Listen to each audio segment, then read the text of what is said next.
Oh, welcome.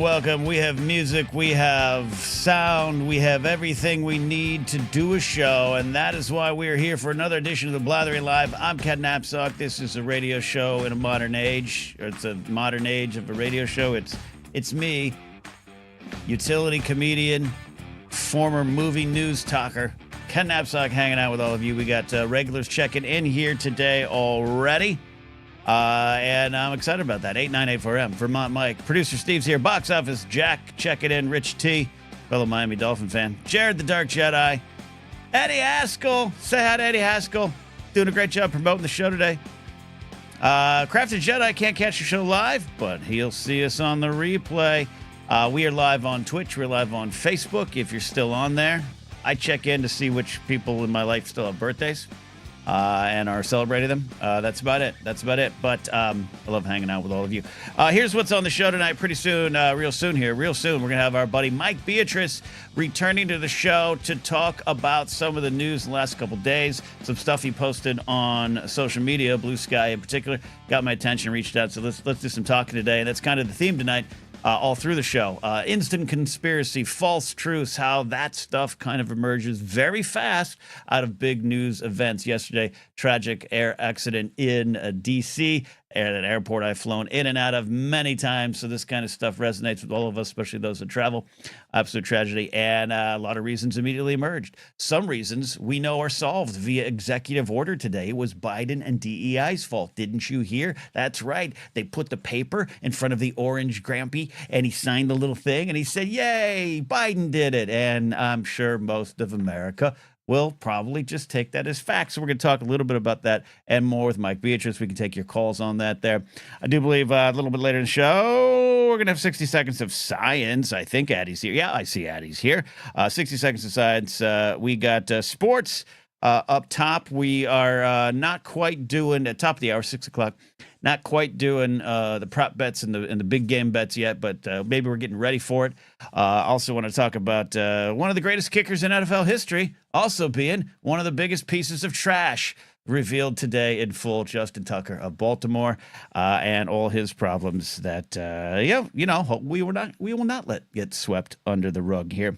If you have a super chat, we call them. You have a super chat, you can send them in, help support the show. There's all those good things. But also, if you have a specific question, as some of you do, and you use the super chat to just kind of put it out there, we call those super blatherings, and I'll hold those till about 6:15 tonight, my time.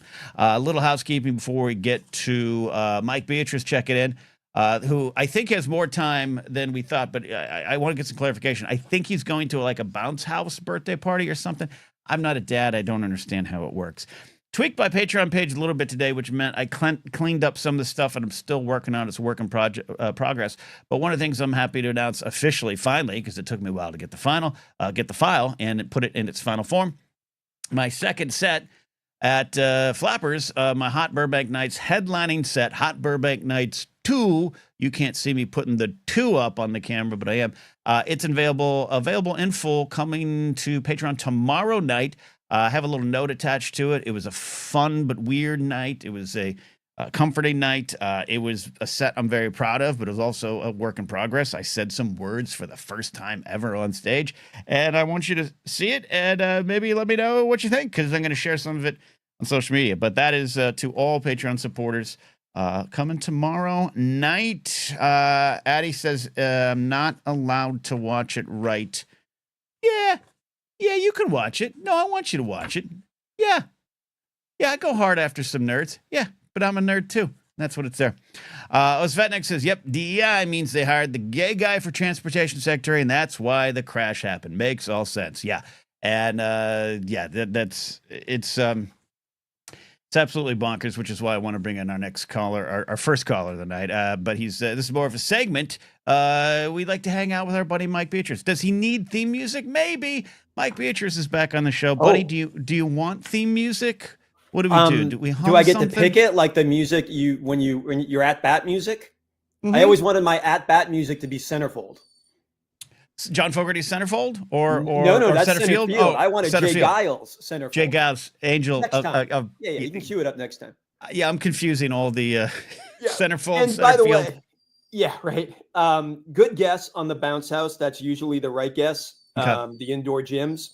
You're going to hear my Yeah. dog crying in the background because I'm Yeah. doing something important and he wants attention.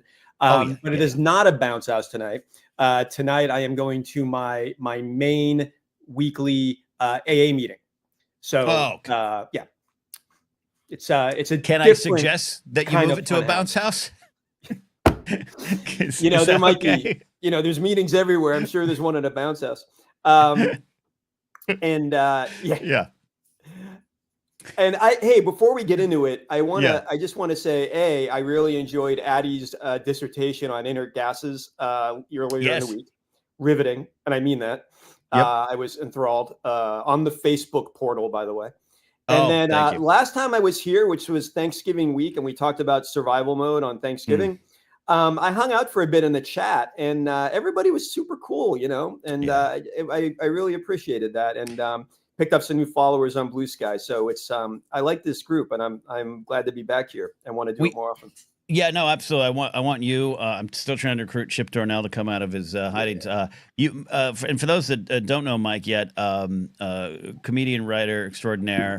Um, Mike, we've known each other 20 years now. Yeah, 20 yeah. years. Yes. So we've been around a while, and yeah, and you. So point being, I'm a scoundrel, but everyone here in the chat is what makes it so warm and wonderful. So thank you Scoundrel all. and scruffy looking. Scruffy looking nerf herder. Yeah. So what's on your mind? Because there's a lot of things, but you were saying some stuff in particular that I don't want to say enjoyed because it's hard to enjoy things in these times. But yeah, there's no enjoyment whatsoever. But I think maybe you, definitely I, and a lot of other people were riveted by the news last night. Totally unexpected. The crash at Reagan National, and you knew it was coming. Not the crash, but the aftermath. You knew. But like the headlines are just breaking, and the nanosecond it happens comes the instant conspiracy theories, just to muddy the waters and complicate the story, and not even like crazy stuff like the reason we did this is because I posted something last night and you liked it, and it was like a dialogue tweet, like works. Elon's X, right? Yeah. You are all the journalists now. You're the journalists. But also Elon's X. The crash is a cover-up. It was a VIP assassination. It's a false flag. It's a CIA. It's DEI. It's Biden. It's space aliens. That's not journalism. And that's the problem with I have no problem with citizen journalism, but it's wildly out of control, and it doesn't help the situation. And it happens all the time. This is just the most recent example. And it muddies the water in so many different ways. I think where I would always try to preach some sort of caution of I'll say that phrase I hate, on all sides, meaning just we all can see something, have a reaction, and there's some recent information about FAA stuff and a lot of things that's already happened in less than a week or so of the administration. So it's easily to start to look at that. So you want to kind of wait. Well, then what happened today? We did wait, and we did get some things emerging of one air traffic controller doing the job of two. That doesn't seem at Reagan International Airport that or is it? It's national, right? It's not international. It seems like a concern, right? And so it's like, so we did wait. And the other side, not even the other side, I'm not talking about politically, but just kind of the other side of the conversation. It just explodes, and then it muddies the water, and then I think it whittles it all down to this dumb executive order gets. To call it even like a show executive order, it was beyond comical. It was tragic in how dumb it was to say that Biden and DEI did that. That they actually used the word woke. That woke crashed this plane. Sidebar. Helicopter. You and I are old enough to remember woke didn't mean what it means right now. My memory of the first iteration of woke was roundabout the Wall Street sit-ins, the 1%. Yeah. And woke, and I believe it mostly came out of minority communities that wake up, get woke, and realize how you're being screwed, which is pretty good advice. But now it means anything having to do with diversity. The term has been stolen and neutralized, and they won that battle. Stolen and neutralized. I 100% agree. I mean, this is a word that goes back. I was reading one day, 100 years or so. Where exactly what you're talking about, which is how I knew it at first. Not a word for me to use in the sense of it was wake up, look around, protect each other. Right. We're and Right. I laugh because the only thing I can do, but to hear that word used in confirmation hearings, Yeah. with Hesketh and these Republican representatives like woke. It's like you said, hijacked and neutralized, which is the important part of that. So it doesn't even mean what it was meaning before. Yeah. I enjoyed, like, mid-afternoon, the NTSB showed up, the independent agency, the investigators, which, if you were watching, it was a huge level up from the other press conferences so far. Oh my And and they were like, yeah, we've been around since last night behind the scenes, but we don't wade into this while they're doing search and rescue. So we've Yeah. gotten all the information we can from air traffic and outside and all of that. But now that search and rescue is over, we get to go into the physical site. And this is really when the investigation begins in earnest. And it just felt like the grown-ups had shown up. Yeah. Well, you have a day after being confirmed, a real world road rules cast member who is now our Secretary of Transportation. Talk about our generation. I was on road rules. What cabinet position do I get? I mean, I wasn't one of the cat. Yeah. What season of road rules?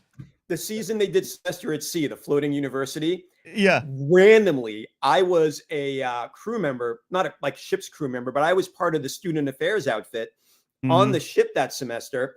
And I got the road rules kids on my deck. So I show up in the road. Anyways, what does that make me? Like Undersecretary of Labor? Is that? I hope so. Is that in play? Sir, I would nominate you speak into the microphone machine and tell me your qualifications. So this, and by the way, you hinted at it a minute ago. It's very easy for the conspiracy, the immediate conspiracy.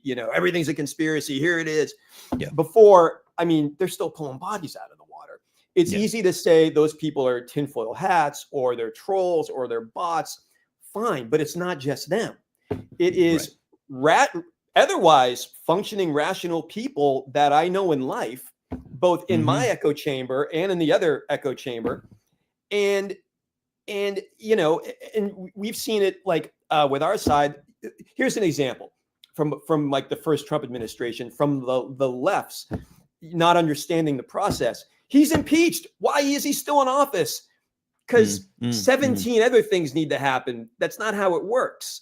So, we're all, we all have an iron in the fire, so to speak. But this level of it does what they did with woke. Too much conspiracy. Everything's a conspiracy. It hijacks the story, hijacks the facts, neutralizes the facts, and we can't live like that. You talk about too of I think what you talk about is this idea that I think we all can engage things on a surface level, and it's up to us to make sure. I always say we have headline roulette here, and we go through the headlines, and I try to acknowledge when I've just kind of read the headline or the first two lines, and it's important for all of us to dig a little deeper, to not just press repost on that thing. I even during the fires I did that, and it's an easy thing to do. And you talk about rational during the LA fires just last week, which are still smoldering, by the way, still going. I saw some normal, rational folks who I know and interact with posted stuff where it's like, that isn't true. That's why I titled this episode "Instant Conspiracies and False Truths." That is not hard true. And 3 minutes of research will let you know it's not true. But that's too much. And I was trying to think in preparation for this. I was jotting some stuff down about when this all went awry. And, because we've had, what are the big conspiracies? Like, we've had JFK, I mean, in recent memory, JFK, Watergate, 9/11, COVID. And then, those are the ones that are steeped, like those are real things. But then you've got like, controlling the weather, chemtrails, Jewish space lasers, all of that. Right. And, Pizzagate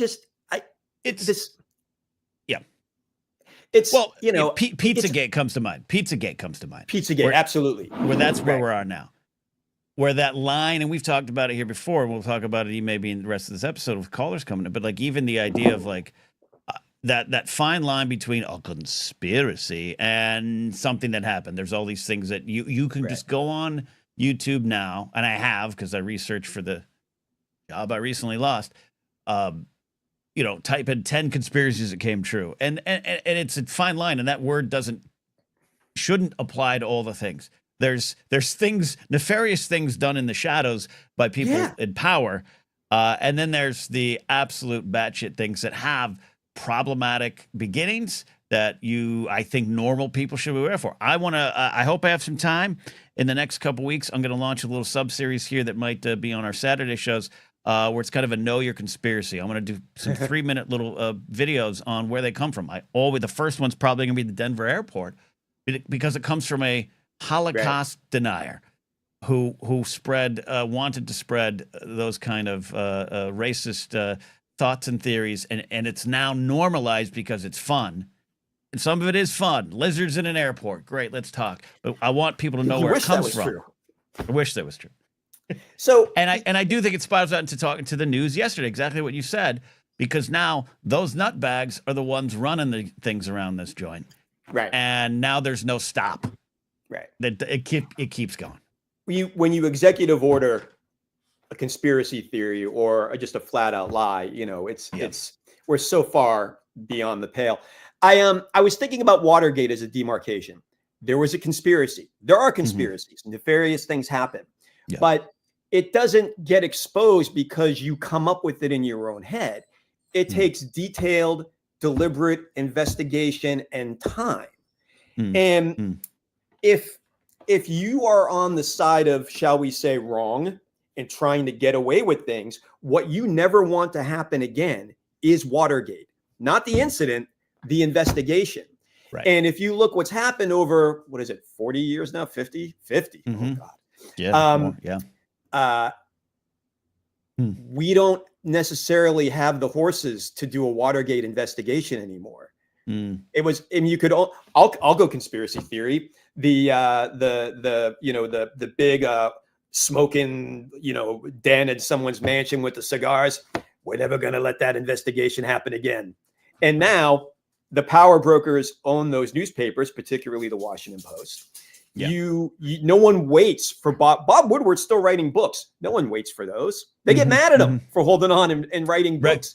And in the meantime, all of this happens. So that's one angle of it. And then for the rest of us, like I was thinking about how like our rational-ish friends, like we have been bombarded willingly. And I've been all in on it, but our own pop culture, who do we love in media? We love the cop who does things his own way. To hell with the investigation. I have a hunch. We like the doctor who does things his own way. I don't care what the labs say. I got a hunch. We decided we love this, and it's okay to love it in our fictional characters, but I think we've all become internet, social media cops and doctors and lawyers who do it our own way. Like, how many friends do you have that are like, I'm going to watch this murder documentary tonight and I'm going to solve it? Like, you're not. I've gotten into arguments with people about that. Right? Like, I trust me, my friends are detectives. You ain't solving this one. But that said, to your point about citizen journalism, there's some journalistic approaches that happen, and we're not here to discount that. I'm not saying there isn't citizen journalism. I'm not saying people aren't going to crack the case sometime, but it's the trickle down effect for me. It's out of whack, man. We need legacy media. I'm sorry. I know. I know what you mean. It is the era of false experts. I always reference a great Mark Maron bit on his last stand-up that he had been working out at the Comedy Store for the previous year, which was the new kind of stupid, which is in the old days they just kind of I'm kind of dumb, but now they're like, oh, what are you, some kind of doctor? It's a great bit from Maron. Because that's kind of what it all flows down to this, or now flows up. And yesterday into today, I mean, I didn't even have time. I was doing things. I was applying for jobs and I had the show to do. And I saw that executive order video, and the the nutbags are there. They're in charge, and that's now. I need to know how we go forward with that. How do we combat this on a daily? I don't know, but that was two problems. The content of the executive order, which was like, there's no proof, there's no evidence. He's just pulling it out of thin air. And the second part is that is not what an executive order does. It's not just some declaration like this is what we think now. That's not how it works. I mean, he's tweeting via executive order. It's executive. What was it? It was an executive order, like presidential memo, like this is this administration. What are we? 2 weeks in? Not even 2 weeks in. I know. I have aged nature so much in January. This is like there's only 6 more weeks of January. You know that, right? Yes. I have aged in January like I've never aged before. I feel like I drank out of the wrong cup of Christ. Like I am just rapid aging through this January. But for the executive order, we're going to find out what it was tomorrow when the new press secretary chimes in. Or the purveyor of conspiracy theories. When the new one is wrapped up and shipped out. Yeah. The other thing I remember from our generation was the defunding of education and the devaluing of education. Like, we used to have civics classes and like debate clubs and all this stuff in school, and Schoolhouse Rock, and which needs to make a comeback. And then just a bill. Right now, schools are fighting just to stay alive, and they don't necessarily teach all this stuff that helps you have a critical mind capable of discerning between the bunk and the real. And then you had the bullies. Education isn't cool. Learning isn't cool. Right. Reading, critical thought isn't cool, and will kick your ass. And now I like to say those bullies from the 80s movies, those bullies are running the country. Mm-hmm. And that is and so good luck with education, which we should, cherish and champion and fund. But that's another, like I said, there's no one thing that brought us here. It's not like it, you can't just find one group of conspiracy theorists. It's a lot of stuff finally coming to fruition. It's everything moving at the speed of post or tweet or upload has clearly we weren't built for this. And as we close the conversation here, Mike, so I can get you to your what I'm still convinced is a bounce house. How do you navigate? How do you go forward? How do we approach the future under this world? Because it's friends around us. It's not. We're watching this on TV, but this is in our lives. I mean, well, that book that came out in 2016, like On Tyranny, it's like 12, 13, 15 steps on how to combat tyranny. It's a quick read, and I've been reading it, and it's got some really practical advice on pick a cause, support it, hold your friends accountable, make sure you're still reading, print media or magazines. I just rediscovered The Atlantic, which I have mixed feelings about, but there is good journalism there. Rolling Stone. So I think support those. Doesn't Teen Vogue, isn't that the leader? Teen Vogue, killing journalism. It has been. And I don't, I support the political candidates that hold these conspiracy zealots to the fire, even when they're on the losing side. I try to raise my little girls to be critical thinkers and age appropriately and leveling up as we get older. Here's what's really going on. Like my daughters, of course, were bent about TikTok, and with it, CapCut, by the way. Same. I lost my CapCut. I think it's back now, but yeah. And so and then it came back, and I had to explain to my 10-year-old what happened. And I'm like, okay, imagine I told you that there's an app on your iPad that is really bad for you because it's stealing your data and can turn it around and harm you and others. And that's why I take it away. Does that make sense? Yes. Okay. Now imagine the next day I give it right back to you and say, go ahead and use TikTok and CapCut. You're fine. And she would say, but I thought it was bad for me. It is, but I only cared about the money. Right.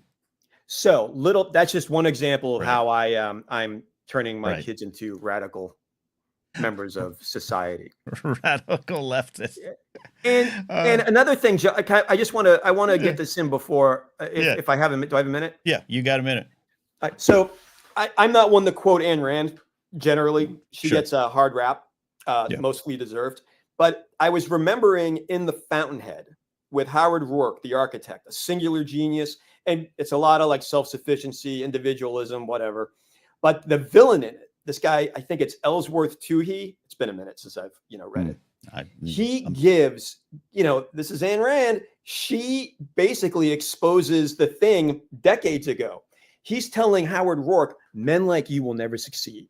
And we're going to phase you out, because what we're going to do in this country now, we're going to stop making stuff. We don't make stuff, but we package and advertise the hell. Can we swear on this? Yeah. We advertise and package the shit out of it. 2, we stop embracing genius and speciality. We embrace mediocrity. Anybody can be a XYZ. So now we're in that phase where anybody can be a journalist. Anybody can be an investigator. Anybody can be a cabinet secretary. I don't know how to push back against that every day, but I know it when I see it, and I try to push back against it with what little, fingertip power I have.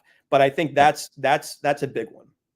I think that was a great answer, buddy, and you are absolutely raising the next generation right. Mike Fink says, hey, MAGA rules the GOP roost through and through, but there are 3 special elections where we take back the House. It's paying attention to that kind of stuff, too. And it is easy to get cynical, and maybe at times right to get cynical. The process is failing us. I love Jon Stewart's bit last week, I think it was, about, hey, not everything's fascism when it's just a fascist using the system you've given him and you're not pushing back. To summarize that one there. So looking for ways to fight. But I'm sorry, you made me think of something with Jon Stewart real fast. I don't know if you saw me post this. Ronald Reagan, who, again, I don't enjoy quoting Ronald Reagan. The reason he was able to steamroll elections, and the reason the GOP has been steamrolling elections, the 80-20 rule. If someone agrees with you on 80% of the issues, you don't jettison them because of the 20 you don't disagree on. Right. They've been able to do that. What we need to do, what we don't do, but what we need to do is do that for us, but flip it. Right now, it's an emergency, and it has been for a little bit, and there's triage. If you agree with me on 20% of the issues, 10%, the most vital issues about the rule of law and keeping government running and protecting all people, I don't care if we disagree on the other 80%. And that's why you see like Adam Kinzinger and Lynn Cheney being, Robert Wright and Joe Walsh. So I think that's another way we can fight back on our life is we need all hands on deck, and we should not sweat the small stuff. Even if in a normal world it wouldn't be small, it's small right now. We got to get this done. We got to survive. And we got to fight back when hopefully those the Chuck Schumers of the world will take their glasses off and get in the fight. Right. We'll see. Mike, you are doing the Lord's work. Not that I truly believe in the Lord anymore, but you're doing the Lord's work at home on social media. Give Mike a follow on Blue Sky. Mike, you're under Mike Beatric's dad, right? Yeah, on most things, yeah. Most things. Because he's a dad, and he does a lot of dad content, too. Mike, I appreciate you. We will see you very soon here. Get to your bounce house meeting and have some fun. Ken, I love you, and thank you for the chat. Talk to you soon. You got it. Mike Beatric, everybody. Mike Beatric checking in, talking about things of the world. Things in the world. It is tough out there. We love talking about silly things. Probably talk about some silly things tonight. Love talking about sports. I think I'm finding myself even just this week with just everything flying at you as it does. I am finding more value in just going, I'm enjoying the sandwich today. I might even post about that sandwich. I'm enjoying the little things. And I think more than even 4 or 5 years ago where I kind of stopped posting regularly, I am finding the value. It's not about posting or social media engagement, but just kind of being okay with, today I got a podcast I'm going to do, or today I'm going to go do something small. It becomes more and more valuable, I think, as the world spins on out. There you go. Follow Mike Beatric. Quick sponsor notes, and then we'll take some calls. I want to get to some open forum, not open forum, but it could be foreign calls. I don't know what the international rates are on StreamYard. How can you call into the show? That's pretty simple. Become a YouTube channel member here. You get also the video version of my show, a Monday morning show. You get to call into any of the blatherings in which I take calls, which right now is all of them. Also, you can support on Patreon at patreon.com/Ken Napzok. There you will get my latest comedy set, the headlining set over at Hot Burbanks Night Hot Burbank Nights 2. That is going to be out tomorrow night. Real proud of it. But man, it was a weird, surreal, but fun night. I also want to highlight my buddy Brandon McClure. Brandon T. McClure, you heard me talk about him last week. He was my original comic book guy when I go to Earth 2 in Northridge, a shop that no longer exists. But he's got some great entertainment news and political opinions, social opinions, and just opinions over there on his blog, Substack, Bitching About Nothing. QR code on the screen if you're watching on a device in which you can grab your phone or iPad and scan that QR code, or just follow Brandon T. McClure on social media there. We need to relax. Check out Blue Star Meditation by my friend Scott. Scan the Apple or Spotify codes there, or just search Blue Star Meditation and find a meditation for you to relax with. It really works. My friend Scott is one of the most calm, serene voices ever recorded, and he does great work over there. Top of the hour, 6 o'clock, we got sports with Steve. We'll see where we go. I have to bring up that Justin Tucker story in his statement. I want to get to that there too, but Steve's got it. He's got it. He's producing. All right, we got some calls. We're going to do a Jared twofer, not together, just a back-to-back Jared. And then we got Addie with her call, and I think she's got a 60 minutes of science queued up. Top of the hour, sports. Let's go to, let's see, it's a Jared Roulette. We got Jared with the knee, Jared with the no. One's Captain America, the other's TIE fighter pilot. Let's go with Jared the Dark Jedi. But I do want to hear Jared the TIE pilot and his band stories from last week. Jared, you're hanging, you're on the air. How you doing, buddy? I'm happy you're here. I'm good. I wanted to call in tonight anyway, and then I saw the title and I was like, I feel like I'm being summoned. I did cast a spell. Yeah. I mean, anybody brings up like right-wing conspiracy nonsense, and I'm like a moth to the flame, and I can't help myself. I want to hear it, man. I want to hear it. You know, It's kind of a joke with a lot of my friends that I know more about Alex Jones than is probably healthy for a normal individual. And that's not incorrect. He's kind of my like pet lunatic that I'm obsessed with. I have a watercolor print I bought at my local Comic Con of him that hangs in my bathroom. I listen a lot to this podcast called Knowledge Fight, which I highly recommend to anybody. Knowledge Fight. I'll look that up. Okay. Yeah, it's a pastiche on InfoWars. The host of it, Dan Friesen, is kind of like the ultimate expert on Jones and his whole world of bullshit. He was an expert witness in the Texas Sandy Hook defamation case. Like that big moment with the, did you know that your attorney sent me? Oh, yeah. All of that would not have happened had it not been for Dan Friesen. And I stand by that. And Dan Friesen has a wonderful analogy he makes every time a tragedy like what happened with this plane and helicopter crash, or infamously Sandy Hook or Stoneman Douglas, and all of the things that Alex Jones has bloviated about over the course of his career. Politely, yeah. And it is the wet cement theory that Alex Jones and people like him, whose bread and butter is made off of just extrapolating basically the same exact conspiracy theory onto every major world event every time. That they have to get in early while the cement is wet, so that they can make their imprint, put into the record forever the thing that they're trying to weasel into how this event will be remembered in perpetuity.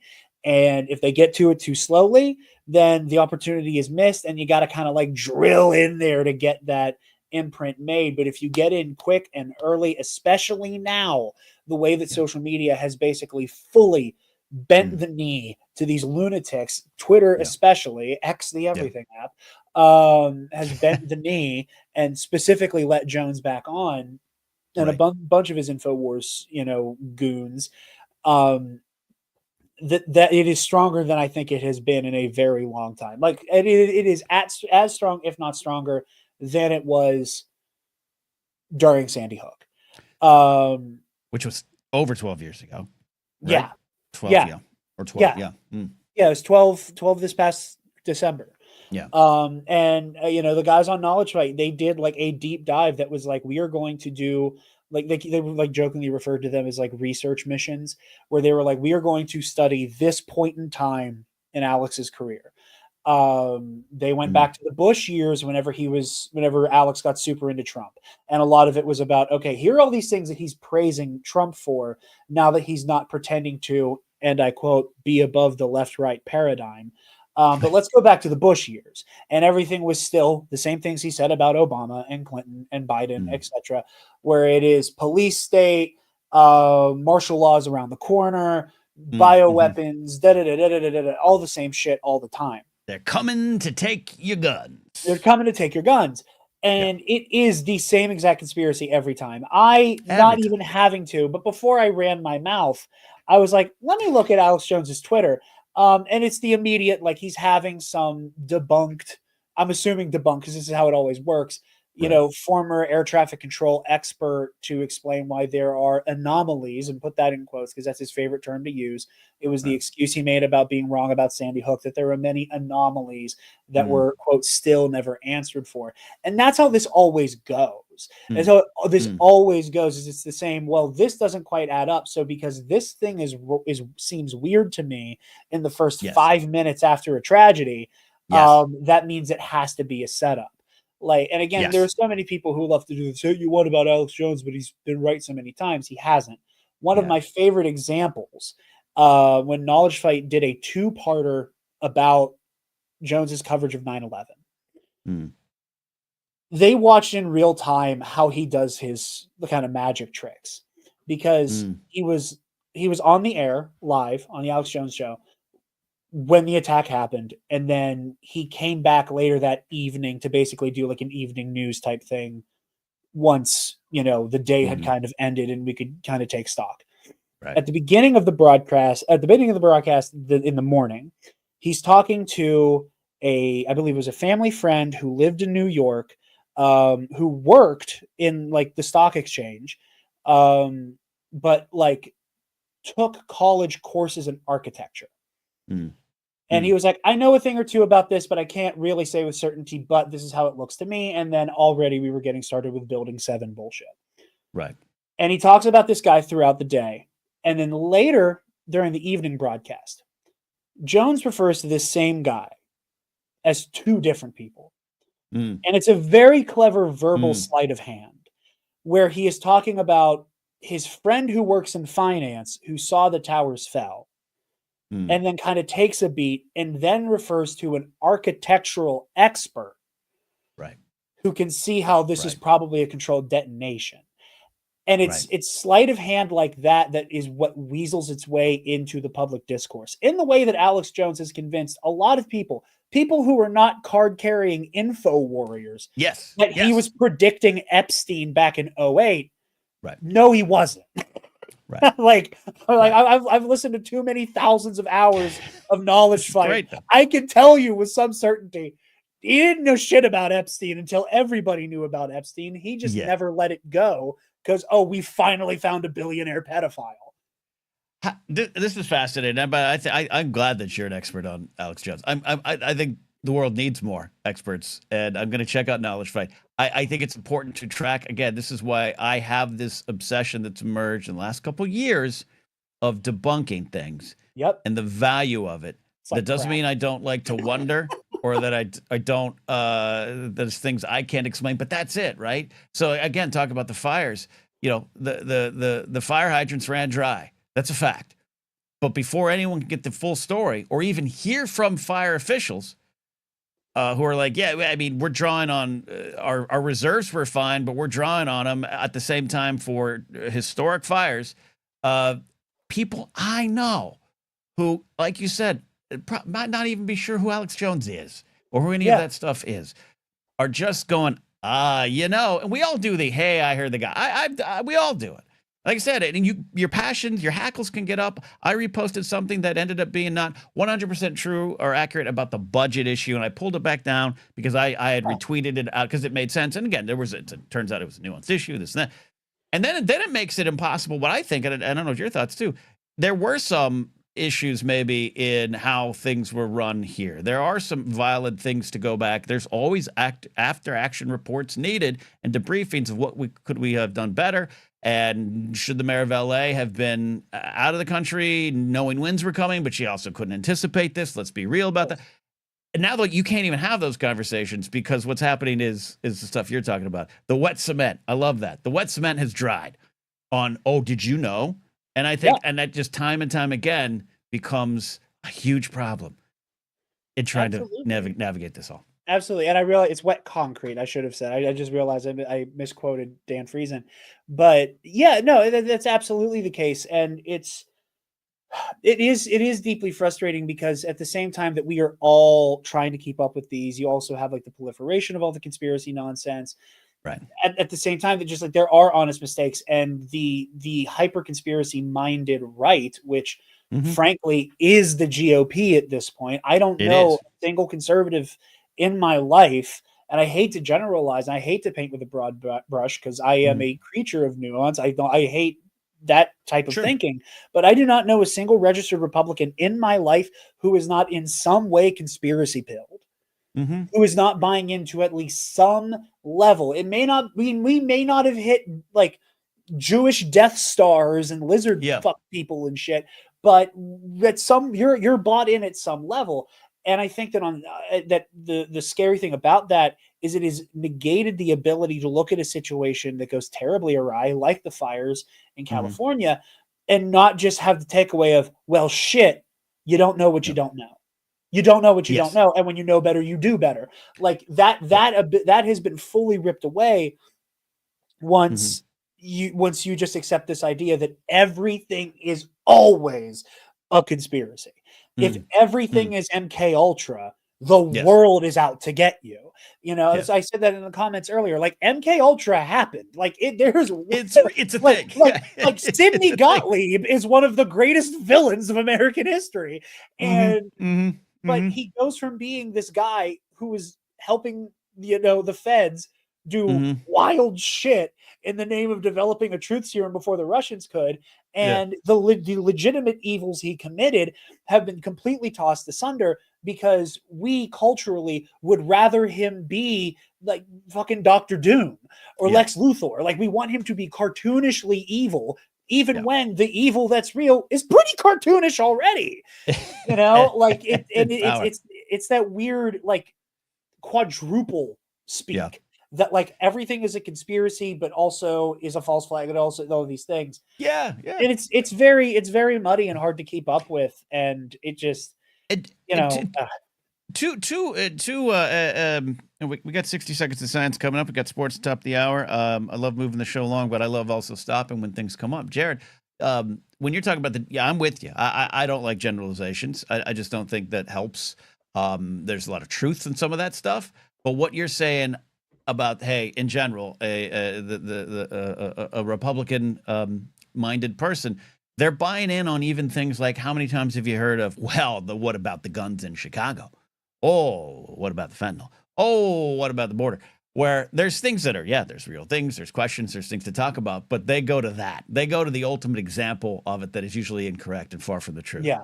They're buying in on that, and they're voting out of that because they're not going to dig in beyond that, No, I mean, when you can point to a highly dramatized version of real awful things that are happening, it's an easier catch-all. It is one time a guy went into a women's restroom and a woman got assaulted because of it.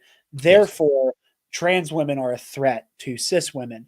Like that, train of logic. Like I have watched my girlfriend whose mother tragically passed away because of fentanyl. Like go to the mat with people about you're talking out of your ass about something you don't know shit about. You're looking at somebody who had to pick up the pieces from this specific flavor of tragedy. Yeah. Let's go. And I've watched her do it, and I watch in awe when she does it. And it happens all the time in the same way that like all the woke DEI discourse, it's something that my obsession with like conspiracy culture war nonsense, Hmm. like it also goes into like my obsession with the fandom menace and like, the things I've done to be like, hey, here's this talking point. People are entitled to their opinion, but here's why this opinion is poorly researched and is kind of bunk. Yeah. Like I said earlier, like the DEI woke stuff, that started on our turf. Yeah. That started with like thumbnails of Ray, and they were throwing around woke. They were throwing around, get woke, go broke. And I was like, God, this is such an annoying buzzword. And then I heard it on Fox News for the first time when I was still bartending, and my jaw dropped. I was like, oh, we're fucked. We're fucked. Like if the mainstream GOP is adopting the tactics that were used to like review bomb Captain Marvel, it's a wrap. Yep. It's game over unless we can do something dramatic here. Yep. Which is why I always said how you talk about pop culture is how you talk about the world, and how you take it in is how you take in the world. And precisely. And sometimes, hey, if you're just pop culture on the surface, that's not the harm. It's what you're talking about, and we saw it in real time. And I've appreciated your work in the past addressing the fandom menace and what it is aiming to accomplish, even if there are people loosely affiliated with it who just want good movies. You bought in. You bought into the bigger picture. Jared, we could talk for hours. In fact, we might one day just talk for hours about this stuff here. I think you're doing. I think you're doing great work, even if it's your own time as a hobby. studying him and to be able to talk about this is, I think, very valuable. So thanks for calling in, buddy. Of course, thank you for having me, man. And I'm here if you want me here. Yeah, check your DMs. I'm gonna slide in there soon. I'm gonna slide in there, buddy. Open door, my friend. Jared the Dark Jedi. You could follow him and all his wonderful ventures. Call into the show here. We got 60 seconds of science. We got Jared the TIE Pilot, who may or may not be shirtless. So I got to make sure I have the right camera setting when I bring him in. But Jared, if you're okay, because I know you're a gentleman, it's time for some science. Is that going to be okay for you? Yeah. He gave me the Shaka sign. He's Crush from early 90s WWE. There's a reference right there.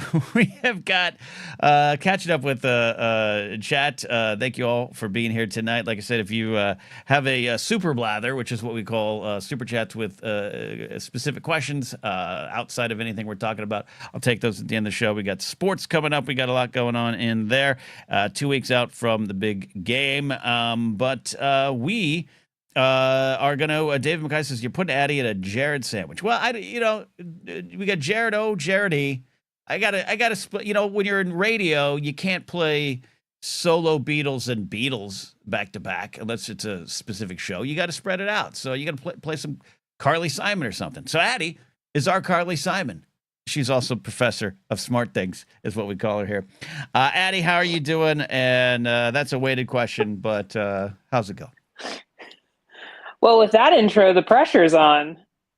When you haven't got time for the pain, There you go. It is a weighted question. It has been quite a week. It's been quite a day. It's been quite a 12 hours, if I'm being honest.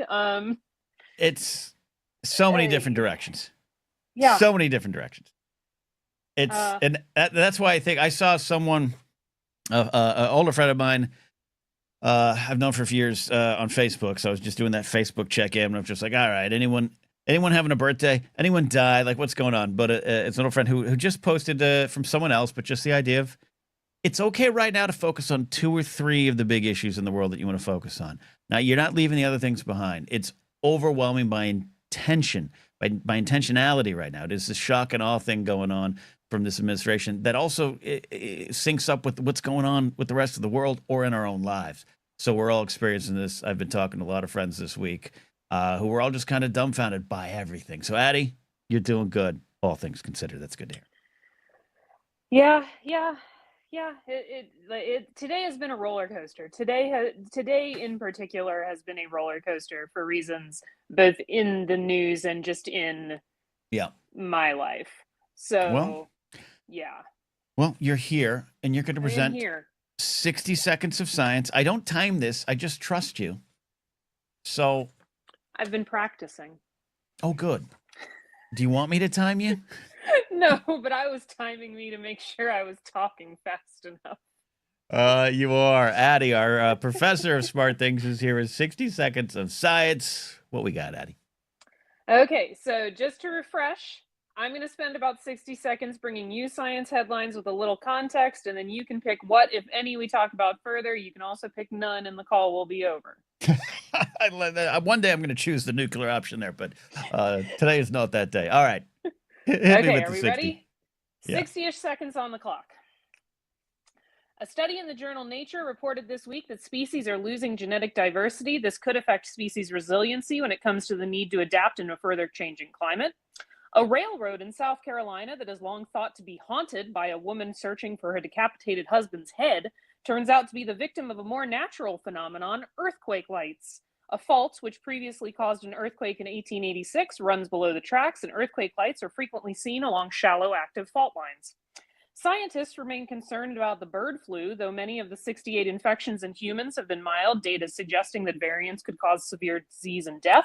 The virus is also adapting in new hosts, raising risks for a human pandemic. Scientists from the University of Manchester have developed a metal organic cage, the first of its kind that could be used to remove pollutants such as leftover pharmaceuticals and personal hygiene products that end up in rivers and lakes. This is the first time this technology has been applied in a water-based environment, providing a potentially valuable tool for cleaning up polluted ecosystems and waterways. And finally, scientists in Japan are hard at work to discover the next element on the periodic table. Since Russian scientists were expelled from CERN in November 2024 due to the ongoing offensive in the Ukraine, the Japanese particle physicists at the lead of the race find themselves ready to find and create element 119, which would add an eighth row to the periodic table and be the first added to the table since 2016. A US-based team is in hot pursuit, aiming to create element number 120, and that's approximately 60-ish seconds of science. Ken, where would you like to go? I got to tell you, great. You just pitched a great HBO show with that last story there. I feel a lot of things are important in here. Some with climate change connections. The bird flu. You know, that seems like something that I hope we don't have to worry about. But I got to be honest, Addie. I don't mean to go for the low hanging fruit. But everyone in live chat agrees with me. Science and ghosts, earthquake lights. You've got to go into this. I thought that might be the winner after our UFOs last week. I don't mean to turn everything into clickbaity UFO things, but I do enjoy it. But also, what you're talking about is a debunk. You're talking about a scientific debunk for a ghost story. I want to hear it. Okay, so this interview actually was published in the journal Science, which is one of the preeminent, like Science and Nature are the two journals that if you get published in, you are doing excellent work. Essentially, there is a seismologist who works for the USGS, which is the US Geological Survey, who she was out along they discovered a kink in the railroad that was caused by an 1886 7.3 magnitude earthquake in Charleston, South Carolina. Okay. They realized there is a shallow fault around there, and shallow active faults frequently have this phenomenon that, again, I was Googling earlier today because I'm not a seismologist. This was interesting to me. It's called earthquake lights. No one really quite knows what they are because they're really hard to study because they don't occur, like earthquakes, they don't really occur with any warning. So it's really hard to like set up sensors and be figuring out. The very basic idea is that going back to our xenon talk, that it's trapped gases coming out of the fault lines and reacting with the oxygen in the atmosphere and like igniting. Like a poof? Is it a poof? Like a poof. It's a ghostly poof. It's a ghostly poof. So and you can see these lights occur all the time from these little fault lines, and that a lot of supernatural events might just be earthquake lights.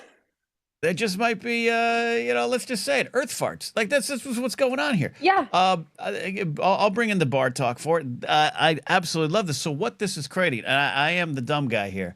This is why we have Professor Smart Things on the show.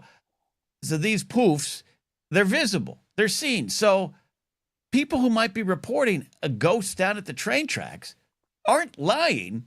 They're seeing something they can't explain. Yeah. Absolutely.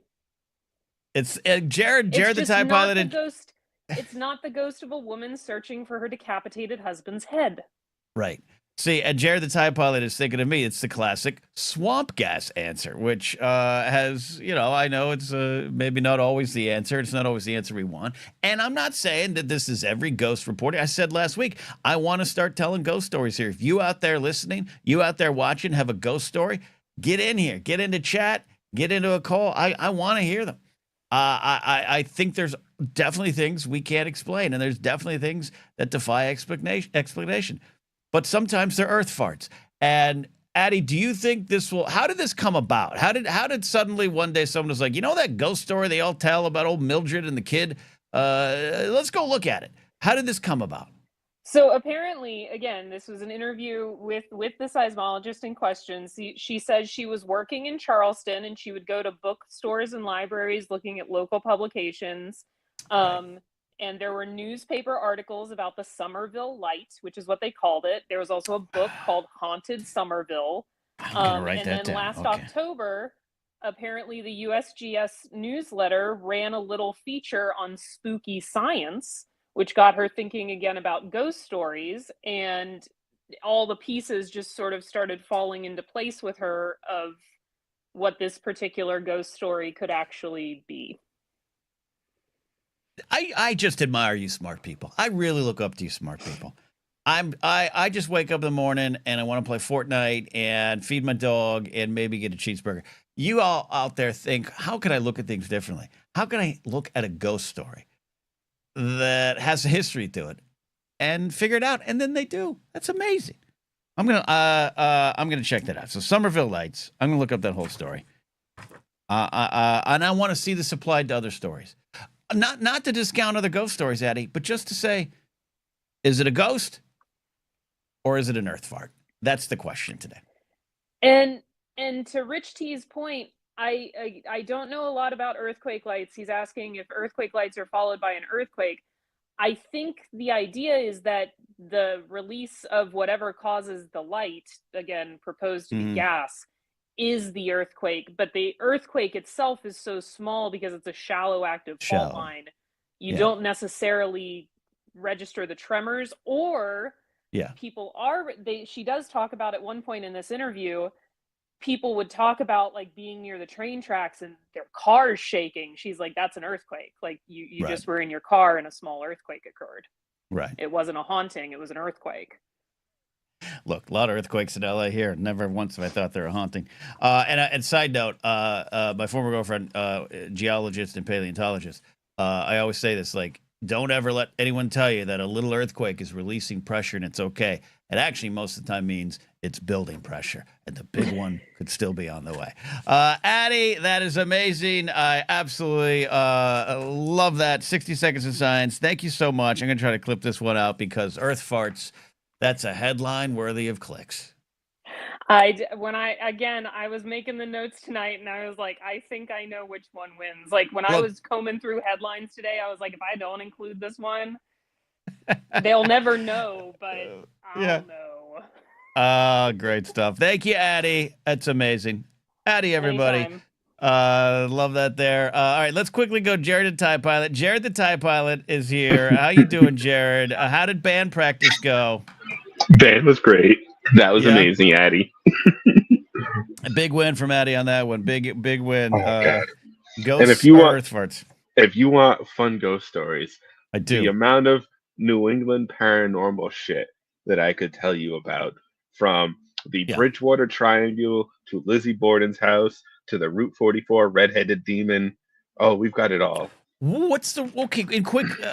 And I want to, because I as you all know, back in April I spent my my first couple days in Boston and loved the history, saw Paul Revere's house, all that good stuff.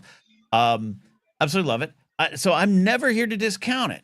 I want to go on a ghost hunt. I want to.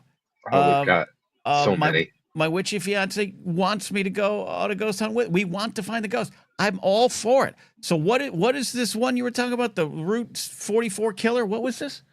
So we've got one of our main roads here in Massachusetts is Route 44, and there's a mile stretch of it where it's the red-headed phantom. It's He was great. a hitchhiker, died the whole 9 yards, but he haunts this mile where you'll see this red-headed phantom trying to hitch a ride on the side of the road. People have said they've heard him through the radio. He'll do the classic, all of a sudden he'll be in front of the car. You think you hit him, and then he's sitting in the car right next to you. I love this. The red-headed phantom. I got a lot of research to do tonight. That's amazing. Have you ever seen the red-headed phantom? Nope, and I've driven on that mile more times than I can count because I live next to it. So, do you have quickly? And I do want to get to sports, but I wanted to hear mostly how band practice went for you on Saturday. Do you have any paranormal or ghost Boston related experiences? I don't, and I'm also one of those people. I'm that classic. Jared, do you believe in ghosts? No, but No. I would love to see one. Right, that's me. That's me. That's me. It's I want to hear you this. know, Right. it's that science answer. I'll believe it if I see it. That's my thing. We watch all the ghost shows. We watch them regularly. I love them. I think the ghost hunters and the ghost bros and the dude bro, the Project Fear, all of them. I love them.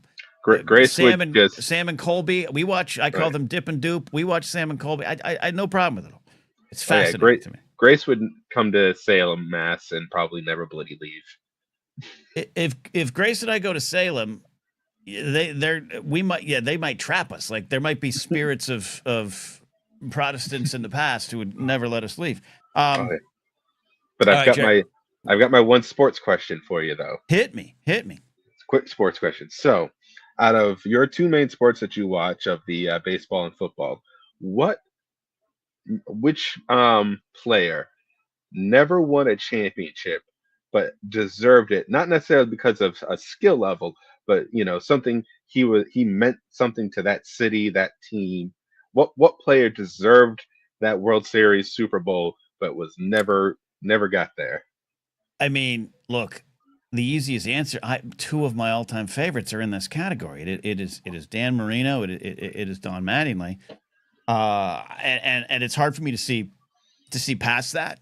Because I was rooting for it, and with Mattingly, there's the extra pain of he gets called up to the club. 81, 82. They go to the World Series in 81.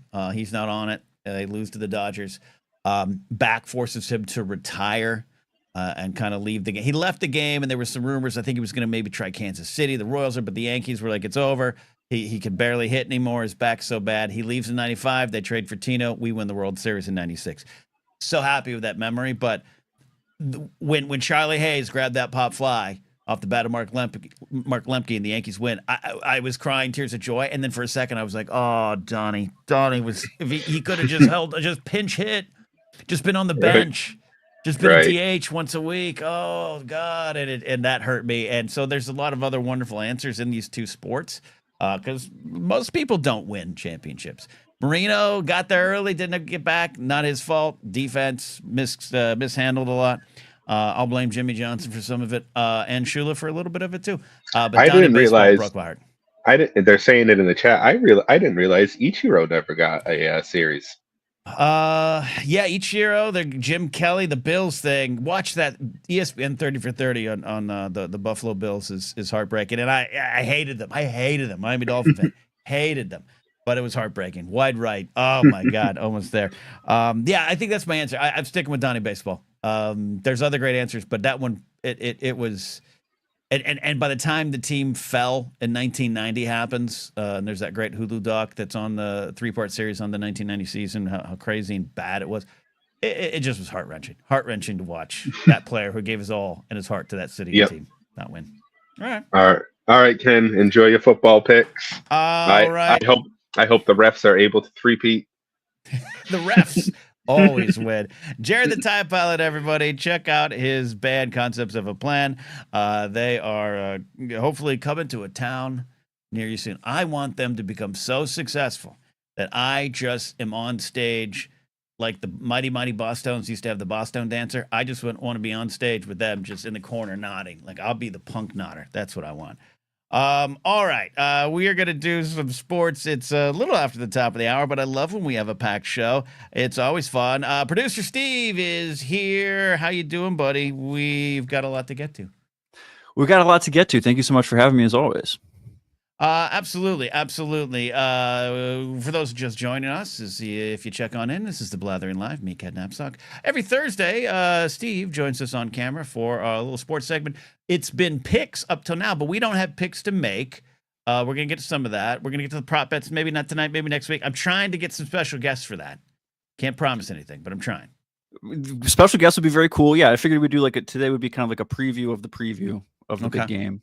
Okay. So yeah, we'll talk about prop bets. One thing, since you mentioned prop bets, and some folks were throwing some out last week when we mentioned this. So if you have a prop bet that you want thrown into the mix, put it in the chat. I'll write it down, and I'll see what I can do. Not everything, not all your ideas are actually going to be in Vegas. I'm going to have odds for it, but if I can find something for it, it's crazy. Everything goes from, is Travis Kelce going to propose to Taylor Swift, to the coin toss, to the length of the national anthem. Okay, so anything you can think of, color of the Gatorade. Anything you can think of, the prop bets are there. So if you have ideas, throw them in there. If I can find them, I'll see what I can do. I got to tell you, if they win, I could see that happening after the game. I have the odds right here. It's yes plus 500, no minus 950. Yes at plus 500 is crazy to me. That should be so much higher. So that means they think there's like a chance that could actually happen. It makes some sort of sense. It's been such a public relationship for the obvious reasons, but the fact that it kind of started at like a football game, and then she shows up to the games, which I'm on the record have no problem with. I did a video on Anytime about that. Fascinating to me. Okay, we'll think about that. Yeah, if you have a prop bet, we'll do the Blathering prop bets, but Steve's in charge of it, and if your idea is too crazy, it doesn't go. Where else we going here today, Steve? Where else we going? So I had some regular, Steve questions for you, but before we got to that, I thought maybe you wanted to talk the Justin Tucker situation, given the news. I just don't want to ignore it, and it's sports is fun and a distraction, and I know there's a lot of people in sports who probably don't agree with me on a lot of political issues. That's just kind of how life is, but this is something a little bit different. So Justin Tucker is one of the best NFL kickers of all time. He had a little bit of the yips earlier this year, but he's great. He's absolutely great. But headline, and correct me on anything I say that I'm not reading or misinterpreting there, Steve. Ravens Justin Tucker accused of inappropriate sexual behavior by 6 massage therapists. He has denied the report. Always understand and issue your denials and go from there. I don't have it in front of me. I think you said we did. Okay. I think I have it there. But so that's kind of the headline. And you got. See, I'm on another page. Look at you, Steve. I got you taken care of. So yeah, two spas have already said they banned Tucker during the time. This happened from 2012 to 2016. Is when the accusers who've come out and said when these things happened. So it's several spas, 2 of them specifically banned him for it. He came out, he's already released a statement where, lengthy thing here, where obviously we're not going to read through this whole thing. Couldn't make it bigger, unfortunately. But he did come out, denying the accusations. But yeah, it's just after Deshaun Watson and then this, it's just like, what are we doing here? What are we doing here? And it's, in sports, we protect these heroes, and there's a bad legacy in that going all the way back. And I'm even talking about reporters on the train not reporting on Babe Ruth being Babe Ruth, and this isn't a takedown of Babe Ruth. It's just like I'm talking about his carousing and his drinking, whatever. None of it necessarily criminal, but it's like that's just kind of been the standard, and that's been the standard for men. That's been the standard for people in power, and this is a certain kind of power. He denied it. I'll read one part of it. Justin Tucker says, "I've always made a conscious effort to be considerate and respectful in all of the interactions with the community that I love so much. It is devastating for me to learn that anyone would feel I was offensive in any way." Yeah, 6 people, different spas, over 10 years ago in which you were banned. Yeah, I don't know. I have trouble believing that one. It's a very well-crafted statement, which I would expect nothing less. Yeah, and it's going to be interesting to see how the Ravens handle this. considering how long he's been on that team and everything. And of course, you don't want any of that to ever be a factor in this. Like when someone does something wrong, you know, I'm not trying to make light of that. How important you are makes a difference. Of course, it doesn't. But it's always interesting to see how those organizations react in those situations, especially with Tucker kind of being at the end of his career as well. So really and I am always for I guess I'll say due process. I am always for more there and it's kind of I always give the example, and longtime listeners might have heard me talk about this. I was obviously a public safety director, and in 2013 I got promoted, and within my first month we had 4 incidents of sexual assault, is the YouTube friendlier version, I'll say, but they were the elevated accusations. Not all at once, but within a span of about 5 to 6 weeks. Every one of them, 100% turned out to be false, and one of them in a false way that actually put a completely innocent employee going into work who just happened to be in the wrong place, wrong time, put him in jail for a weekend. But more accusations, because it's just, but more incidents would happen in my time there. At no point when the next person comes in and says, "Hey, I've been sexually assaulted on your property," at no point do you go, "Well, the last 4 were fake." You take that as it is and you go with what it is. And there are famous incidents in sports and around wrestling where sometimes something comes out and then maybe a little more truth comes out and maybe it isn't what it is. And I don't want sports fans to rest on those, right? And say, wow. And like you were talking about, he's a man of power. He's a kicker, but he's a celebrity in that city. And that can sometimes make you a target. But when you got 6 allegations, long-standing, I hope, but I don't trust the NFL will look into it.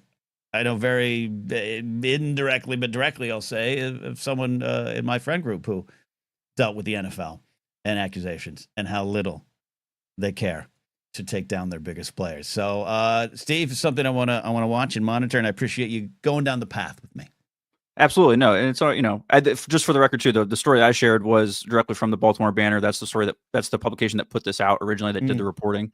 And then, others, ESPN, everybody else is kind of taking it from there. So that came from like a source inside the city. And then you obviously saw Justin Tucker's response. So yes, the moral of the story here is, folks, get as much information as you can. It's always good. Yeah. And,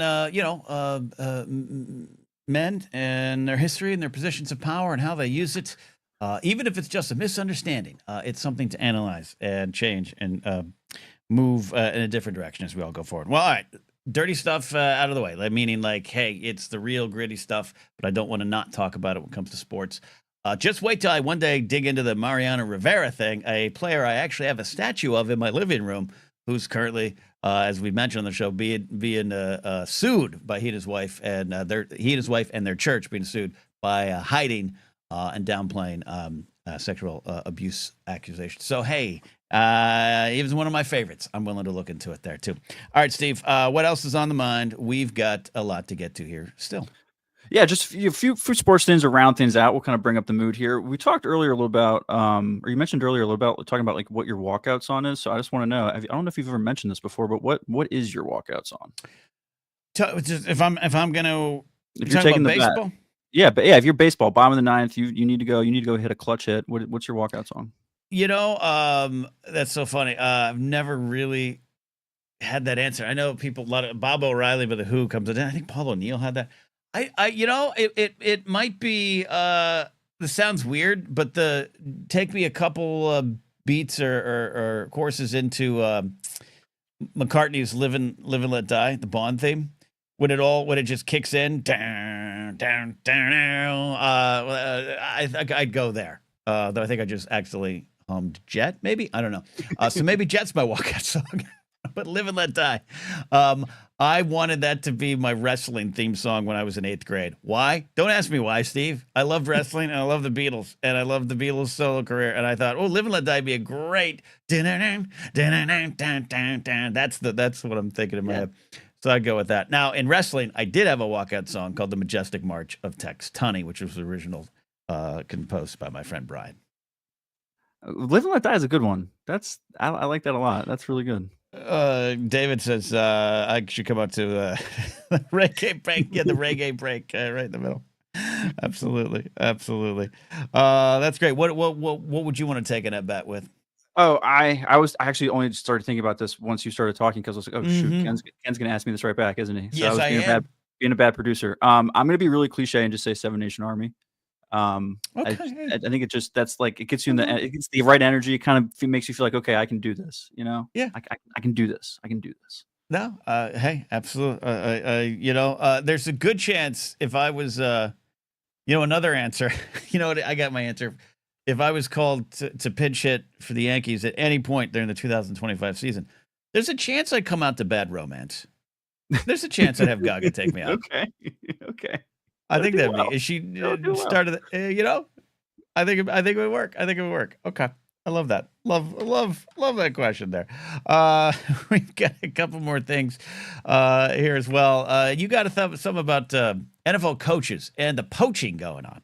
Yes, coach poaching. I don't like this. As an Eagles fan, this has been an issue with our team, and we've talked about it with the Lions a little bit last week, so our Lions friends are feeling it now as well. So basically, to kind of fill people in, what's happening is the NFL regular season ends, only the playoff teams are left. A bunch of coaches get fired as soon as the regular season ends, and the people who are trying to hire coaches are trying to hire good coaches. Good coaches tend to be in the playoffs. So you have all these situations where teams are hiring coordinators and took coaches from these teams that are still competing. So you have, in the case of the Eagles, they're playing in the Super Bowl, and Kellen Moore is currently, interviewing to be the head coach of the New Orleans Saints. I don't like that. I want Kellen Moore coaching the Super Bowl, Ken.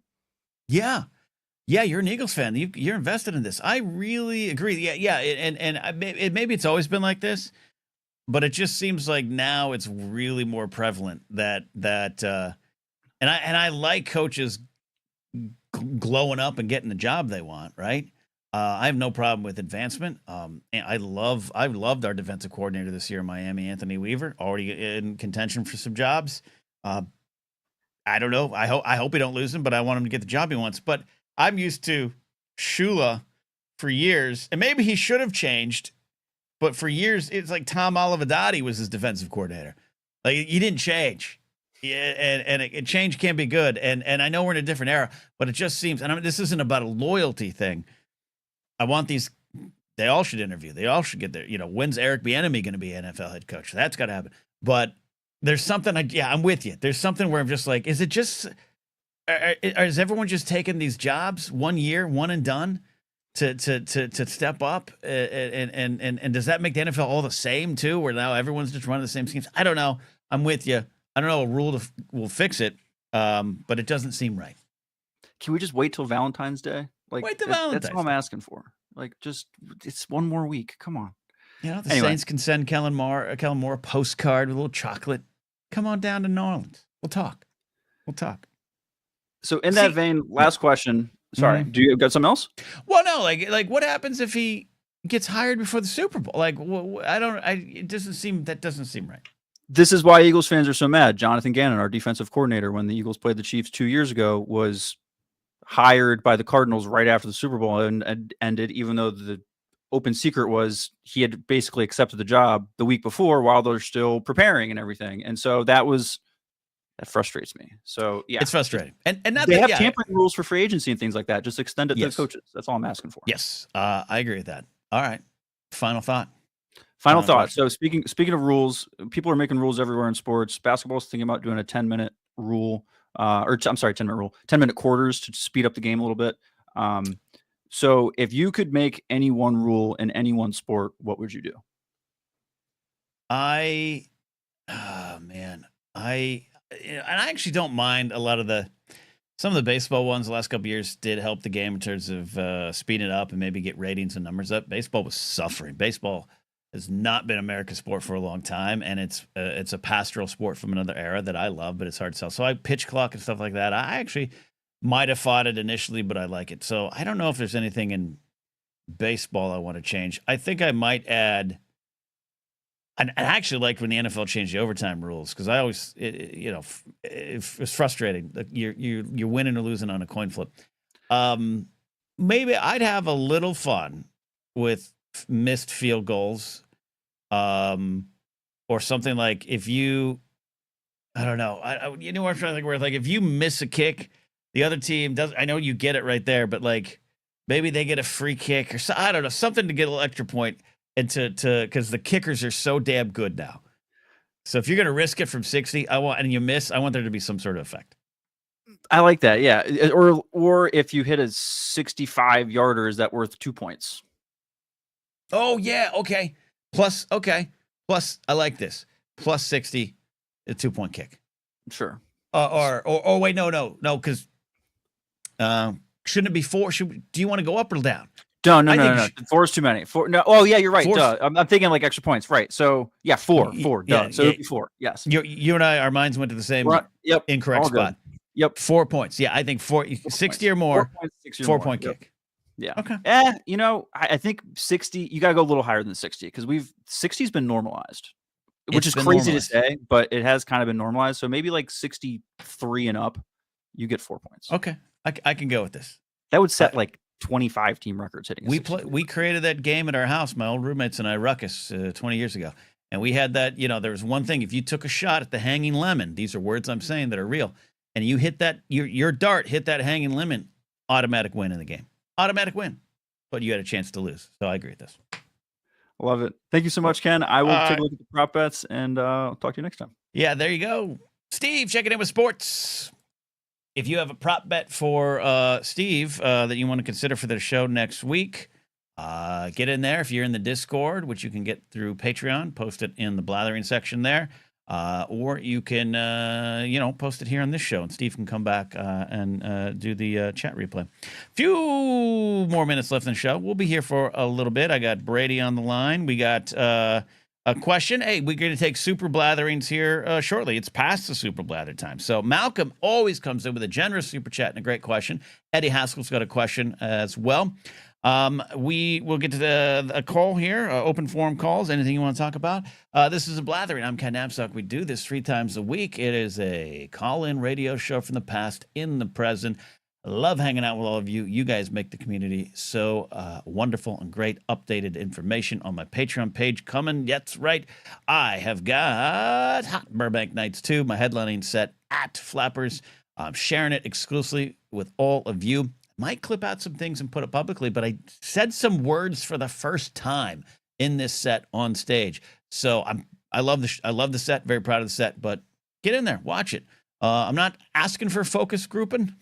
I don't want your joke critiques. I know what I say. I know how I want it to work. But if you enjoyed it and you think I should share it with the world, that's I have trouble sharing my comedy on social media because I just get in my head over like, I'm not worthy. I'm not good enough. And then I watch some other comic share a thing and it goes viral and they're getting all the gigs I'm not. So maybe I got to get over that. That's one of my things for this year. And that's part of what we work through on my show, a Monday morning show, kind of me, cup of coffee or liquid, and my thoughts on the world and the week ahead. Jared says, you deserve it, in all caps. I love that. All right, let's go to the phones. Then we'll take the questions. If you got a super blather, get it in now. Or if you have any other question, I am looking at chat.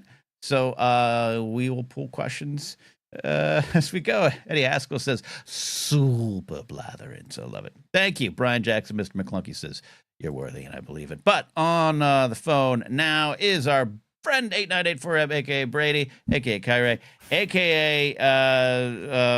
What was that food item you posted in the blathering? Oh, chicken legs? You like chicken legs? Chicken feet, yeah. Chicken feet. How do you like your chicken feet prepared? You gotta boil them with some spices. And then... You said that like an SNL sketch character. You gotta boil them. Gotta spice them up.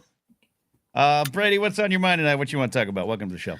Hey, Ken. Hello, Blathers. Yeah. I was good. I prepared something. I wanted to talk about some political theory. Political theory. Do it. And fortunate that this episode was conspiracy based. So I was listening to this podcast called, to cite my source, it's called Against Japanism. Japanism is a form of Japanese fascism. Okay. And there was a Japanese philosopher named Jun Tosaka who described Japan's fall to fascism in the 20s and 30s. Right. And I thought it was so it it kind of describes the situation in America right now. Right. And not to laugh, it's just like a nervous laugh, you know. It's a no. I'm with you. I'm with you. I'm with you. No problems. And of course, he's a Marxist philosopher, so he comes with a Marxist critique. It's learning it, yes, indeed. And so in that podcast, person who was talking about it is a professor named Robert Stolz, who translated this book. And he talks about how Jun Tosaka described how liberalism, the classic definition of liberalism. So this would include like your conservative liberals and like probably everyone in this chat, you know, we're former liberals right here. Yeah. The classical definition and how it kind of fails to stop fascism without breaking itself. What's the 1 or 2 sentence reason for that? If you could boil it down to 1 or 2 sentences. Yeah, this is. I don't want to go give like a 90-minute lecture.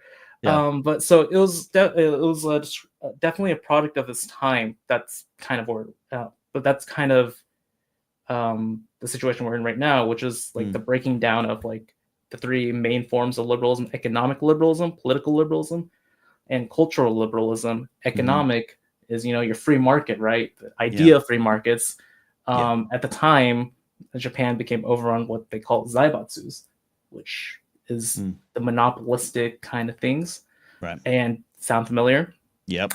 And then the politics at the time started breaking down. At the time, Japan actually, it's very similar to the US, had a 2-party system or like 2 different sides. Of course, it was different ideology. It was feudalism versus like the cities.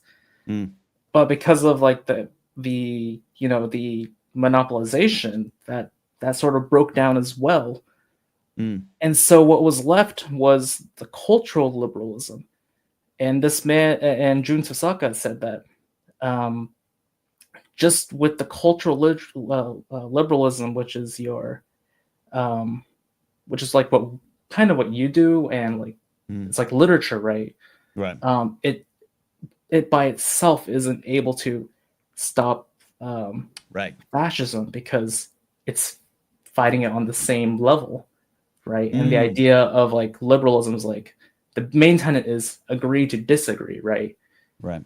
It's you can't just agree to disagree on like, you know, social hierarchies and rights. Yeah, human rights. Human rights. Yeah. It's suppression of, you know, what fascists consider like sub-level, you know? Right. They have a much dirtier word, of course. And even our like anti-fascist media literature, like I kind of thought of this like in Star Wars, right? Sure. It can be reinterpreted. They can use it against itself, even though Star Wars is very definitely anti-fascist. Are you talking about? Because I think I really agree with you, because I've experienced this on Force Center. Our fan base is so, of which you are one, our fan base is so solid, but there has been times where the ideals put forth in Star Wars, people have come to us and said, how could you be liberal or progressive or anti-Trump when Star Wars says this? And they use it to back up their fascist point. Yeah. And it's bizarre, surreal, sometimes tragically funny, but also you look at it and you go, oh my God, they're pulling that out of there. Yeah. And I think there's like a little bit of meta too, because I don't know if George read Tosaka. I know he had a Japan phase, obviously. Sure. But I when I was writing my notes on this, I was like, wait a minute, this kind of describes what happened to Anakin Skywalker. Is like Anakin Skywalker, he was, you know, raised by the Jedi, but the Jedi did not have the tools to they didn't have the ideological tools to stop him from falling to the dark side. Right. And so that's the limit of the ideology, is that I think what you see right now is some people are either you see liberalists, like, you know, from all different stripes capitulate. Yes. No, I make the jokes about Chuck Schumer and everything, but I one of the things that really upset me this past week is Adam Schiff, who I did vote for over Steve Garvey, despite being a great baseball player I used to root for, running as a Republican senator. I voted for Schiff, but in the primaries, I voted for Katie Porter and her whiteboards. Schiff kind of had some, one, I'll say fair and square, but also is just old power, old white man power kind of took over. He voted to confirm the transportation secretary nominee, Sean Duffy, from MTV's Road Rules. And not that you can't start somewhere and get to somewhere else, but it's just still surreal for me to say that because I used to watch him and his now wife, Rachel, on those shows, who is a climate denier. And Schiff oversees Southern California, represents Southern California, that just nearly burnt to the ground because of 100-mile-per-hour wind. And so I don't know if that falls into the buckets you're talking about, but it's frustrating. Oh, yeah. And it's like the system is oddly, frighteningly working, and I don't know how to stop it. None of us know how to stop it. And I think it's because Schiff himself wants to preserve the system, right?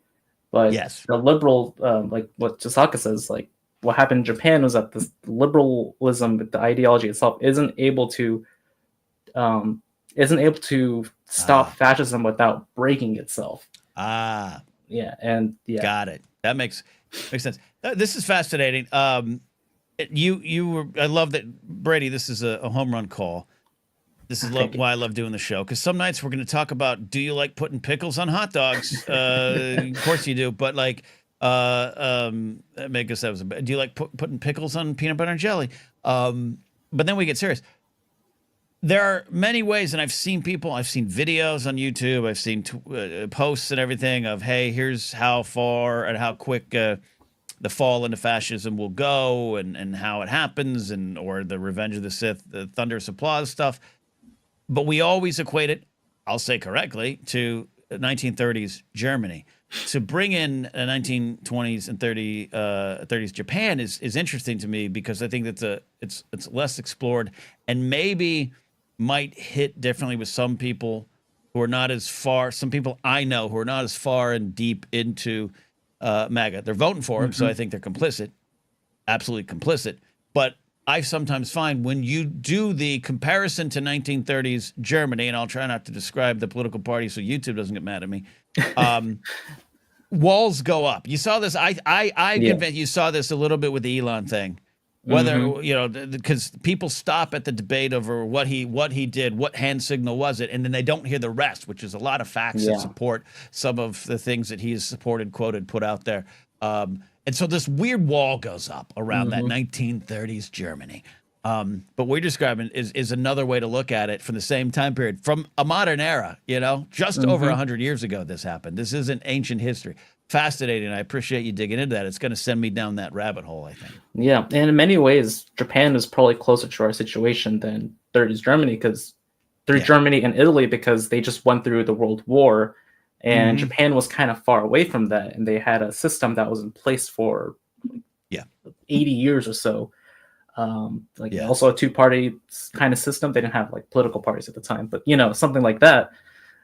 Yes. And also, just to put my point further, a lot of these voices on the far right hand of the spectrum, there's a reason why they love Japan so much. I'm just gonna leave that there. Okay. There's a reason. There's a anime called Attack on Titan that's kind of revisionist in that sense. There's a reason why they love that anime so much. Fascinating. You can enjoy Attack on Titan, as a piece of art. I'm not going to accuse anyone your politics or whatnot, but there's a reason why. I'm just going to leave that there. I will dig in more. Having been familiar with the show by name only, I'm fascinated. You're sending me down a rabbit hole. Brady, Kyrie, 898 for him, the man with many names on this show. Appreciate you calling in. Home run of a call. Appreciate the work on this, and we'll continue to talk about this. All right. Thank you for having me. No, thank you for calling in. That is our buddy Brady, one of the sweetest individuals I've ever met in person. He's just, you see him and you just want to give him just so sweet and smart, and awesome call. Steve says awesome call as well. We're almost done, but we've got some super blathers. As always, I really appreciate you guys supporting. There's so many ways you can support. Direct tips through the super chats, what we call super blathers, or some of the other things. Occasionally, I didn't put it up tonight, but occasionally I put up the stream elements or I put up the QR code. Some links are down below to help the show. I am digging in my heels on this show here, The Blathering. You all are really inspiring me to really make sure that this grows and grows and grows and grows. And it has. Now we're live 3 nights a week on the YouTube channel. My YouTube channel, still under my name. I'm going to keep it that for now because I like to do a lot of things on there that are outside of The Blathering, but I've streamlined it a little bit. Got some playlists. Trying to do clip outs. I have to do this all by myself. I'm a one-man editing team, and I'm not the best. So I try to get them out as soon as possible. Having a lot of fun doing that. But you guys all make that possible. One big way to help, if you're not subscribed to the channel, subscribe here to YouTube. If you're listening on the audio version, keep listening on the audio version. I release those. That helps as well. But also like the video, leave a comment later, all those things that I hate the comment thing. I love the comments in live chat, but I hate that YouTube really wants to see, but this is the system we're in, and I want to succeed within this particular system as best I can. So like the video, tell your friends about what we do here. I really appreciate all of you. There we go. All right, some questions. Eddie Haskell, Super Blathers are in. Says, hey, I just put $1 on Barkley, Hurts, and Mahomes get 2 touchdowns each at 1,800 to 1. And then on a side note, Justin Tucker will now get a 3-year, $90 million fully guaranteed contract akin to Deshaun. Yeah, which is Deshaun Watson. Look him up. I don't dislike the Browns. A friend of mine knows their head coach. Well, you know Josh McCouga. So I got nothing against the Browns. I actually want the Browns to succeed. The Deshaun Watson stuff is disgusting. Yeah. Well, look at Harrison Butker. He doesn't have allegations or anything, but that guy, absolute clown.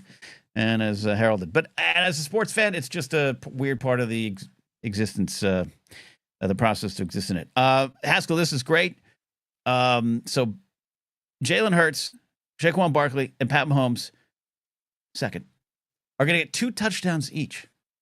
So does that mean Mahomes throws 2 touchdowns and Hurts throws 2 touchdowns, or they score touchdowns? That's what I want to know. That's fantastic. Oh, and look at it. And you know what? Aaron Parisian, author Aaron, who is going to make me a promotion graphic. I saw the comment, Aaron. You got to get on that. One of the best authors I know. She is doing some great work. Gifted 20 memberships to this, not subs, but memberships to this channel. That gets you to call in the show. And with that, Aaron, I got to tell you, I'll thank you. I'll send you a thank you note as well, or a text. That we are over 100 channel memberships. 100 channel memberships. Now, the gift memberships are what's fueling that, and I love it. So I hope to keep those people on board. But if you got yourself suddenly with a membership, welcome. You get to call into the show. You just go to the community tab, and if they're not pinned, I just pin the one on Patreon, but I'll pin the one on the community tab if I can. You get the links to the Monday, Thursday, or Saturday shows, and I'll take your calls. Aaron, that is wonderful. I appreciate that. And Eddie Haskell, good luck on that bet. If you win that bet, you got to drive in your limo over here. Malcolm always checks in, like I said, with a very generous super chat and question. Actually, Malcolm inspired the Super Blathers.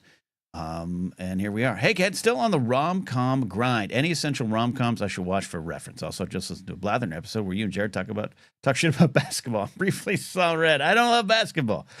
I don't love it, but I do respect it. And I have some basketball cards. The rom-com grind. Look, I always go to the classics. I'm a big When Harry Met Sally fan, but I think I've talked about it before. Big Serendipity fan. I also Amelie is. I wouldn't put that directly in a rom-com category. It's both romantic and funny, but it's its own breed. But Amelie, one of my all-time favorite movies. I highly recommend that one. As essentials. I don't have a strong connection, and if you guys have rom-coms you love, please let me know here in chat. Fever Pitch, Jared's, of course, Jared's. Hey, let me find the most Boston rom-com. The Apartment, I do love The Apartment. The American President's a great choice. Sid and Nancy, great. Alan Smithy says Sid and Nancy, great rom-com. Love that. Shout out to Chris Keever swinging in here. David says The Apartment. Love that. Serendipity. Aaron says one of my always stop and watch the rest of it when I run across. I love Serendipity. Sean Cusack, Kate Beckinsale, Molly Shannon, in there as well. I have to because I used to love a lot of rom-coms, but I'm just in this moment forgetting a lot of them. Because like when you count Pretty Woman, that's one of my favorite films. Is it a rom-com? In a way. And Harry Met Sally is the template. Rad says forgetting Sarah Marshall. I do. Look, I'll say Russell Brand can I don't know if there's a hell, but I hope he gets in it fast. But I do love forgetting Sarah and Mila Kunis. There's some challenges maybe in modern days to watch it, but I do love forgetting Sarah Marshall. I do love it. And that's sometimes you just got to say that's where I leave it. Doesn't mean I watch or celebrate everyone in the cast, but I do love forgetting Sarah Marshall. Oh, Svetnik says, you guys got great shows. Crazy Stupid Love. I thought I was really going to like that. I've only seen it in parts and it hasn't grabbed me, but I'm willing to try because it's got a great cast. Addie says You've Got Mail. I've never seen You Got Mail.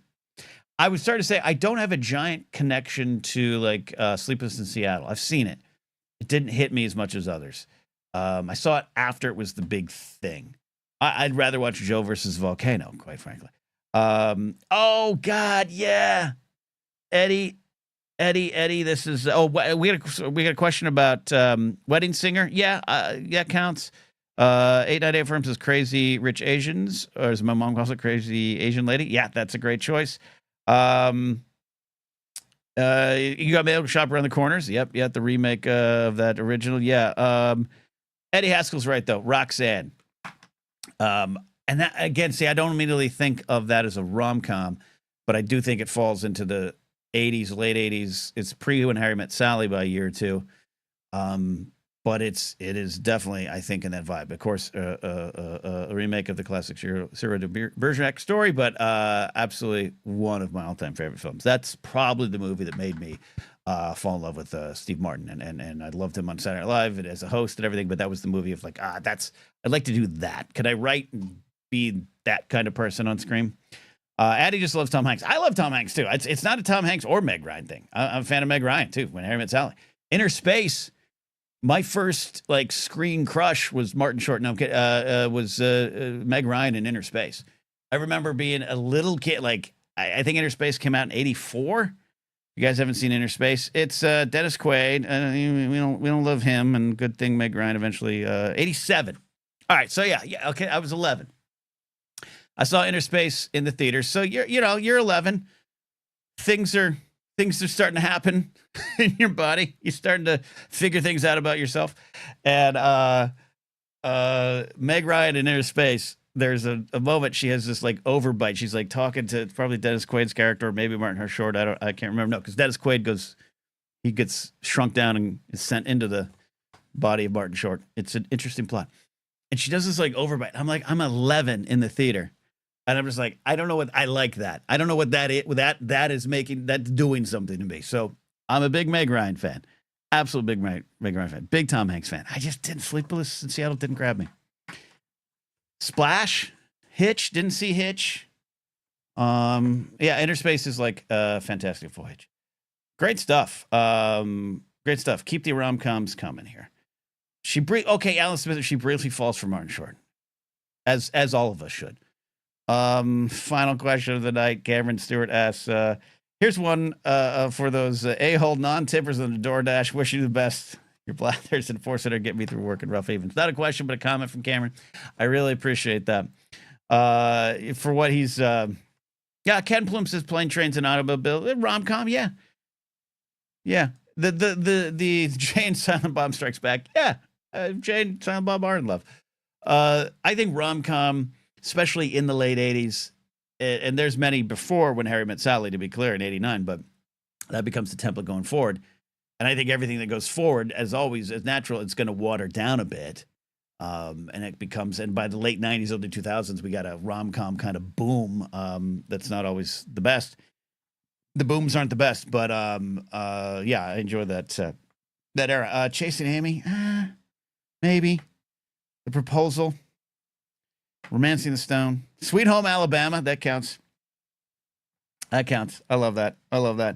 But Cameron, thank you. Cameron, yeah. So I to pick up a little cash here there. I've started delivering on Uber Eats, and I'm not alone in this town. You know why you can't make a lot of money delivering food in Los Angeles? Because every one of your friends is probably delivering alongside of you, and you're all fighting for the same orders. I have, since I started over the weekend, I don't mind sharing this, trying to be honest about where I am in life after I lost my job 3 weeks ago. 15 or 16 completed trips. And it's not easy to get trips. You'll drive around. This is LA. You'll drive around for an hour. I drove around for an hour last night. Didn't get a delivery. I'm wasting gas at this point. Go home. 15, I think it's 16 now completed trips. I am not lying. I'll show you the stats. 7 people have tipped me. 7 people have tipped me. I don't know if they forget to use the app. I think I'm not worth it. My ratings are good, so I'm not like messing things up. Not messing things up. I'm actually beating the delivery times, handing it off perfectly. I'm getting good comments, no tips. And that's blown my mind. And for those of you that work in the restaurant industry or have worked in the restaurant industry, because I hadn't, I worked in the security industry, you're probably like nodding your head.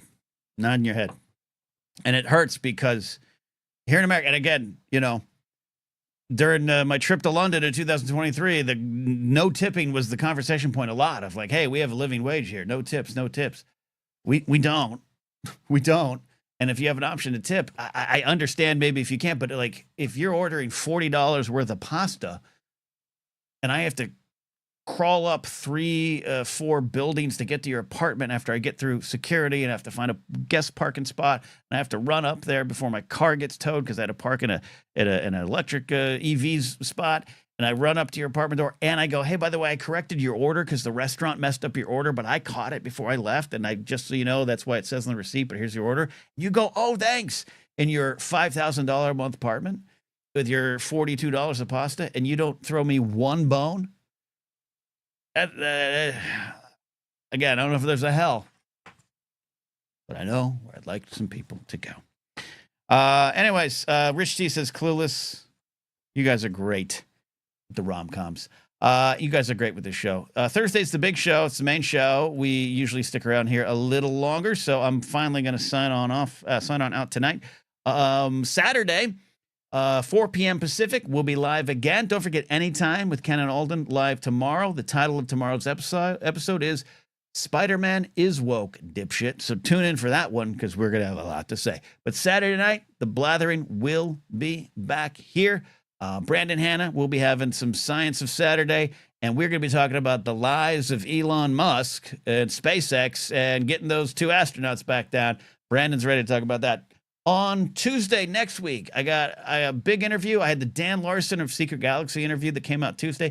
Thank you all that listened to that, shared it, liked it. On Tuesday, we're going to continue my series looking a little closer at organized religion and those that have left it.